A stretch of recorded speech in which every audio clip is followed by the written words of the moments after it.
Bonjour et bienvenue sur DigiSchool. Je m'appelle Camille, je suis prof de lettres et aujourd'hui, c'est bien sûr de Madame Bovary qu'on va parler ensemble. Nous allons livrer quelques points d'analyse à propos du chapitre 7, deuxième partie de Madame Bovary de Flaubert.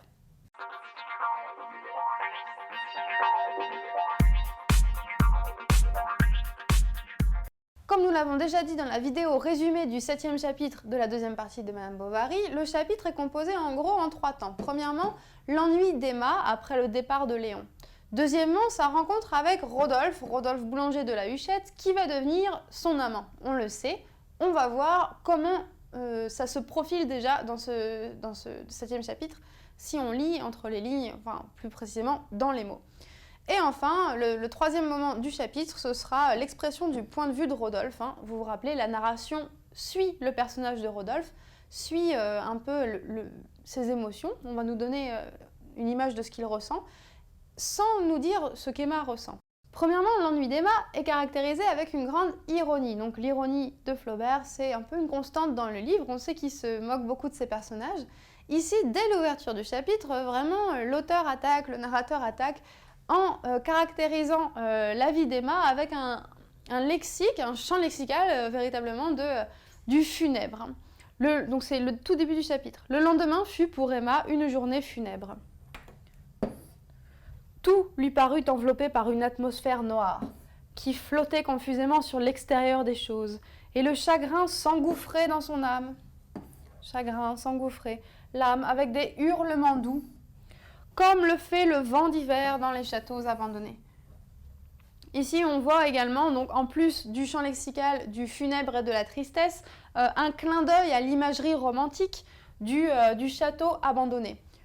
Pensez par exemple, je ne sais pas, au roman des sœurs Brontë, Jeanne Eyre, Léo de Hurlevent, le château abandonné dans lequel le vent s'engouffre avec des hurlements, c'est un cliché, une image classique, un topos véritablement, du roman romantique. Ce qui est drôle aussi, c'est que cette comparaison, donc, avec comme ici, donc le chagrin s'engouffrait dans son âme avec des hurlements doux, comme le fait le vent d'hiver dans les châteaux abandonnés, c'est qu'avec cette comparaison, donc, si le chagrin, c'est le vent qui s'engouffre dans le château abandonné, qui c'est Emma. Donc Flaubert est en train de sous-entendre qu'Emma est comme un château abandonné. En gros, il n'y a personne dans sa tête. Il la caractérise de manière stupide et avec toujours beaucoup d'ironie. Autre ironie de l'écrivain, de Flaubert, c'est sur les romans. On l'a dit dans la vidéo résumée, l'autre Madame Bovary, c'est-à-dire la mère de Charles, vient leur rendre visite et elle va dire que le mal d'Emma vient vraiment des romans qu'elle lit, donc il faut lui interdire de lire. C'est à la page 190. Pourtant, elle s'occupe, disait Charles. Ah, elle s'occupe? À quoi donc? À lire des romans, de mauvais livres, des ouvrages qui sont contre la religion, et dans lesquels on se moque des prêtres par des discours tirés de Voltaire. Mais tout cela va loin, mon pauvre enfant, et quelqu'un qui n'a pas de religion finit toujours par tourner mal. Donc il fut résolu que l'on empêcherait Emma de lire des romans. L'entreprise ne semblait point facile. La bonne dame s'en chargea. Elle devait, quand elle passerait par Rouen, aller en personne chez le loueur de livres et lui représenter qu'Emma cessait ses abonnements. N'aurait-on pas le droit d'avertir la police si le libraire persistait quand même dans son métier d'empoisonneur? Donc ce qui est drôle dans ce point de vue de la mère de Charles par rapport au roman, donc comme quelque chose de néfaste, c'est qu'en fait, elle a tout à fait raison. Si Emma Bovary va si mal, c'est parce qu'effectivement, elle voit dans les romans une forme d'idéal. En gros, si Emma ne lisait pas autant, probablement, elle ne serait pas en proie à ce qu'elle ressent aujourd'hui. À ce moment, je veux dire. Autre point sur lequel la mère de Charles a raison, eh bien, sa définition du roman est assez semblable à une définition bas de gamme qu'on pourrait faire de Madame Bovary, du roman Madame Bovary même. Donc, les romans comme des ouvrages qui sont contre la religion et dans lesquels on se moque des prêtres par des discours tirés de Voltaire. Bon, évidemment, il ne cite pas directement Voltaire, mais Homais, le personnage de Homais, pourrait le faire. Et Flaubert se moque littéralement des prêtres. Revenez quelques chapitres en arrière avec le portrait de l'abbé. Évidemment, il se moque des prêtres. Évidemment, il est anticlérical, on l'a déjà dit. Alors ensuite, troisième point sur lequel la mère de Charles a raison, c'est qu'elle voit un peu ce qui va arriver à Emma, ce qui va advenir d'Emma par la suite. même si c'est pas lié exactement à la littérature. Mais tout cela va loin, mon pauvre enfant, et quelqu'un qui n'a pas de religion finit toujours par tourner mal. Effectivement, si Emma avait eu la religion, si elle avait suivi les chemins de la vertu, elle n'aurait pas eu son aventure qui va venir avec Rodolphe, puis avec Léon, et en fait, elle ne serait pas morte, tout simplement. Donc, effectivement, il y a une forme de prolapse dans le discours de la mère de Charles. Et ça continue à la fin, par du discours indirect. N'aurait-on pas le droit d'avertir la police si le libraire persistait quand même dans son métier d'empoisonneur? Donc le libraire qui donne des livres est vu comme un empoisonneur. Or, de quoi va mourir Emma à la fin du roman? Eh bien, vous le savez, c'est du poison. Donc vraiment, une analyse plutôt paradoxalement pertinente de la part de la mère de Charles. Ensuite, deuxième moment, c'est la rencontre avec Rodolphe. Donc vous voyez bien, Rodolphe va accompagner un des paysans qui travaille sur ses terres chez Charles Bovary pour que celui-ci lui fasse une saignée. Le paysan se sent mal, il se sent défaillir, il a un petit évanouissement. Et il va y avoir un discours à propos du sang et est-ce qu'on s'évanouit ou pas quand on voit du sang, ce qui va nous permettre d'en apprendre plus sur les personnages. C'est à la page 194. On causa un peu des évanouissements. Madame Bovary n'en avait jamais eu. C'est extraordinaire pour une dame, dit Monsieur Boulanger, donc Rodolphe. Du reste, il y a des gens bien délicats. Ainsi, j'ai vu dans une rencontre un témoin perdre connaissance rien qu'au bruit des pistolets que l'on chargeait.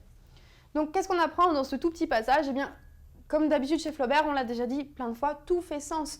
Madame Bovary n'a jamais eu d'évanouissement à la vue du sang. C'est une manière de dire qu'elle a le sang-froid. Elle a du sang-froid si elle arrive à ne pas s'évanouir à la vue du sang. Elle est en quelque sorte quelqu'un qui n'a pas de chaleur, en fait. Elle est en quelque sorte comme un reptile. Rappelez-vous que Flaubert lui-même se comparait volontiers à un lézard littéraire qui se chauffe au soleil de la beauté. Eh bien, c'est un peu le cas de Madame Bovary dans ce passage. Son sang-froid la caractérise comme quelqu'un d'assez peu chaleureux, vraiment peu amène à communiquer avec les autres. Quant à Rodolphe, comment apparaît-il? Eh bien, il apparaît comme quelqu'un qui fait des duels, en fait, un aristocrate, puisqu'il va parler d'un duel où visiblement il n'était pas témoin, puisque les témoins c'était quelqu'un d'autre. Donc, il sous-entend qu'il lui arrivait de se battre en duel, ce qui est peut-être déjà une manière d'essayer de séduire Emma. Enfin, on en arrive au moment où la narration prend le point de vue de Rodolphe, c'est-à-dire au bas de la page 194. On l'a dit dans la vidéo résumée, à ce moment-là, il y aura des passages de discours directs où Rodolphe va nous exposer ses pensées sur Emma, le fait qu'il aimerait bien la séduire et comment faire, et un peu l'analyse du personnage d'Emma. Les remarques qu'on peut faire tout d'abord, c'est le caractère artificiel du discours direct. Le fait que le personnage de Rodolphe prenne la parole ainsi, c'est une manière pour Flaubert de nous faire savoir, au lecteur les émotions qu'il ressent, mais ça fait comme si Rodolphe parlait seul. C'est un peu un truc littéraire, si vous voulez. Ce qu'on peut voir, et ça on peut voir aussi à la page 195 surtout, c'est que finalement Rodolphe, c'est le seul qui comprend Emma, parce que l'analyse qu'il livre du comportement d'Emma, c'est le seul qui est vrai, c'est le seul qui l'aura compris finalement. Donc il partage le point de vue de Flaubert sur le caractère commun, le caractère banal de la vie d'Emma, mais au moins il la comprend. Donc on le voit ici dans cette citation à la page 195, elle est fatiguée sans doute. Tandis qu'il trottine assez malade, elle reste à ravauder des chaussettes. Et on s'ennuie, on voudrait habiter la ville, danser la polka tous les soirs. Pauvre petite femme, ça bâille après l'amour comme une carpe après l'eau sur une table de cuisine. Avec 3 mots de galanterie, cela vous adorerait, j'en suis sûre. Ce serait tendre, charmant. Oui, mais comment s'en débarrasser ensuite? Donc ce qu'on peut voir tout d'abord, c'est le renforcement du caractère artificiel du discours, de la prise du discours direct de Rodolphe ici, par la présence d'exclamations et même de questions rhétoriques, comme celle à la fin. Oui, mais comment s'en débarrasser ensuite? Rodolphe, évidemment, n'espère pas de réponse puisqu'il parle seul. C'est une manière d'animer un peu les pensées, d'animer un peu la narration, ça renforce l'artificialité. Ensuite, on voit qu'il l'a absolument compris. Par exemple, il comprend Emma, il comprend, on s'ennuie, on voudrait habiter la ville. Rappelez-vous, Emma rêvait de Paris, danser la polka tous les soirs, pauvre petite femme.